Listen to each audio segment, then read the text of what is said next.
Mga lumang politiko na lang ho, mga kababayan. Paulit-ulit na lang na sila. So ngayon po, si Senator Tito Soto may inirekomenda, mga kababayan.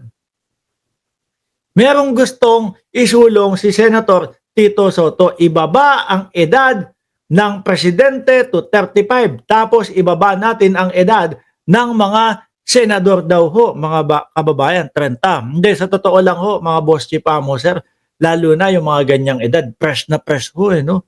Lalo na ho, mga kababayan, yung mga, ayan, sinasabi niya, yung mga Gen Z, yung mga millennial, tapos po si Mark Ramos, baka gusto nyo, tumakbo ko ng senador.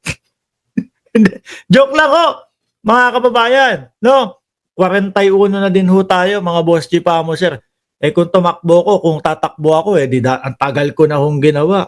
Kaya lang ho, eh tamad ho yung kilala nyong Mark Ramos eh. Pang ano lang yun, 1 hour na vlog, sasabihin, pagod na pagod ako. Isang oras nga lang, sabi nung mga Team MR, Busbad, yung ibang mga vlogger nga eh, umaabot sila, 1.5 oras, 2 oras, 3 oras, naka-live, tapos ikaw 1 oras. Sasabihin mo sa amin, pagod na pagod ka na. Hindi ho, nakakapagod naman ho talaga, mga kababayan. Tsaka ho yung sa atin kasi, yung estilo ng ating pagbablog, like example ho, meron tayong 7 topic dyan. Yung 7 topic na ho na yun, mga bossing, less yung shoutout. Napapansin nyo naman no, kapag tayo mga nag-shoutout to, nasa umpisa lang, tapos panakana-kana na lang o paisa-isa na lang po. Tapos talagang nakapokus doon sa mga pinag-uusapan natin. Di ba ako, pabor ako dito sa sinasabi ni Senator Tito Soto. Madami pong kabataan talagang magaling at mahusay, maayos. No?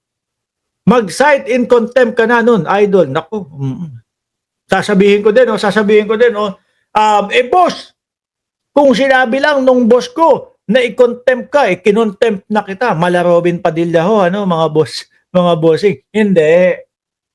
Yung sa atin naman ho, mga kababayan, alam naman natin no, kulang ang eksperyensya natin para maging senador. Kulang ang eksperyensya natin sa mga ganyang larawan.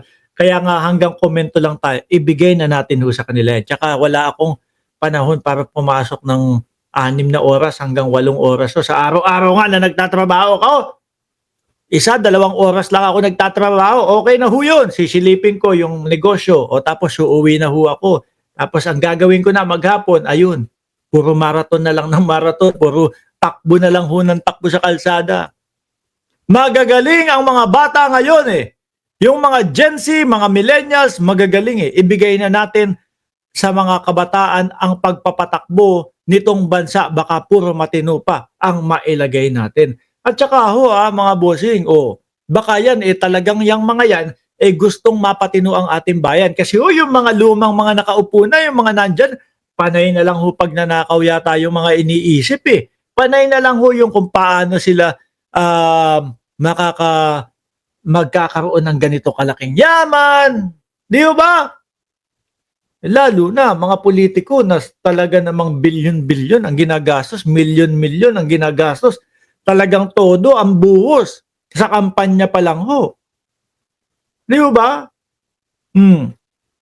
Yung mga kabataan, mga bossing, madami ho dyan talagang gusto baguhin ang ating bayan.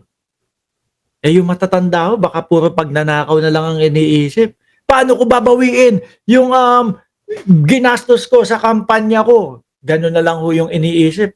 Gagastos ako ng 30 milyones. Tapos babawiin ko yan pagka nakaupo na ako. Di ba? Magaling ang mga bata ngayon. Tito Soto bats for lowering requirements for President Senator. Si Mima Alicia. Hoy, Mima! Si Mima Alicia, pinakabata ho yata. Si Mima Alicia ho yata, mga boss chipamo sir, ang pinakabata na tawag dito, sumusuporta kay Pangulong Bongbong Marcos na vlogger. Baka pwede yun mag-senador. Senador Mima Alicia. Di ba? Pwede. Hindi, matalino din ho yung bata na yun, mga kababayan. Di ba? May ibubuga din po yun, lalong-lalo na kapag ka nagbigay po yun ng mga nagbigay ng mga komento. Si Takeru Miyamoto, kung di ako nagkakamali, nasa 30 nasa 30 yan, si Takero. Tayo, 42 na ho, mga kababayan. Okay na tayo, yung pa-vlog-vlog, 1 oras, magba-vlog. So, yan na yun. Ibaba na ang edad ng presidente to 35. Tapos ibaba, alam nyo mga boss si Pamo sir, lalo na po yung mga kabataan ngayon, sanay doon sa mga pagbabasa. Inaalam po nila, si Sangkay Janjan. Di ba? Sabi ni Pablo Tisoy, inaalam po talaga nila. Madaming mga nagbabasa, madaming mga nasa puro lang po ang ginagawa ay internet ng internet ng internet ng internet. Yung mga kabataan, puro pag-aaral. Baka nasa kanila ang pag-asa nitong bayan natin. Kasi yung mga yung mga lumang politiko, mga bulok na ho yan. No? Magagaling ang mga bata ngayon eh. Yung mga Gen Z, ako nga, yung anak ko, 3 taong gulang. Ay, grabe. Inglesero eh. Ako, kapag kinakausap ko yung anak ko, minsan, hihingi na lang po ako ng tissue, gaganunin ko na lang yung ilong ko, dumudugo na ho, mga kababayan. Si Marcos, magagaling ang mga bata ngayon yung mga Gen Z, yung mga millennials, magagaling ibigay na natin sa mga kabataan ang pagpapatakbo nitong bansa. Baka puro matino pa ang mailagay. Tsaka yung kalawakan nila na magbasa, mag-research po sa mga internet, lahat-lahat po. At ang kagandahan nito, mga boss Chipamo sir, yung internet po talagang pinapalawak po yung kanilang kaalaman. Nakakapagbasa sila. Paano ba nila pinapatakbo ng maayos ang Estados Unidos? Paano ba sila magpatakbo ng gobyerno doon sa British o kung saan man, sa London, etc. Tapos mga kabataan din ito pa, dagdag ho. Mahilig mga magta-travel yan. Nakikita nila, okay pala, ganito pala yung sitwasyon sa Japan. Ganito pala yung ginagawa nila, kaya hindi sila binabaha. Ganito pala yung mga ganitong ginagawa nila.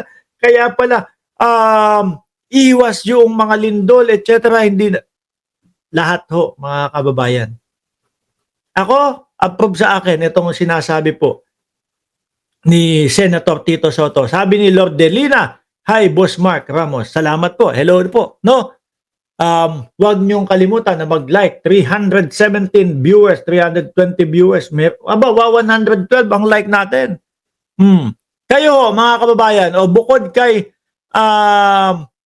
kay Mima Alicia, bukod kay Sangkay Janjan, sino pa tingin nyo? Ay, ang gusto ko si Kakopi. Napakagaling hong magkomento nun. No? Alam mo na talagang alam ni Kakopi yung kanyang sinasabi. Yan magagaling po yan. Si Coach Jarrett, di ba? Si Boss Mike, sorry Boss Mike tayong dalawa parang maloko lang tayong dalawa dito sa social media di ba? Si Coach Jarrett, presidente. Di ba si Maharlika? Naku po. Mukhang hindi pwede. Baka gantihan yung mga yung mga umaaway sa kanya o yung mga hindi pabor sa kanya. Mike Cervera, kami ni Boss Mike Cervera, pang chicks na lang tayo, Boss Mike, no? Kaso kinasal na ako, ikaw na lang. Hindi hindi ko nilalaglag si Boss Mike Cervera, mabait po sa akin 'yan. At mahal na mahal ko 'yan. Napaka-tinong tao, paano ko ba si Boss Mike dito? Paano ko ipagtatanggol?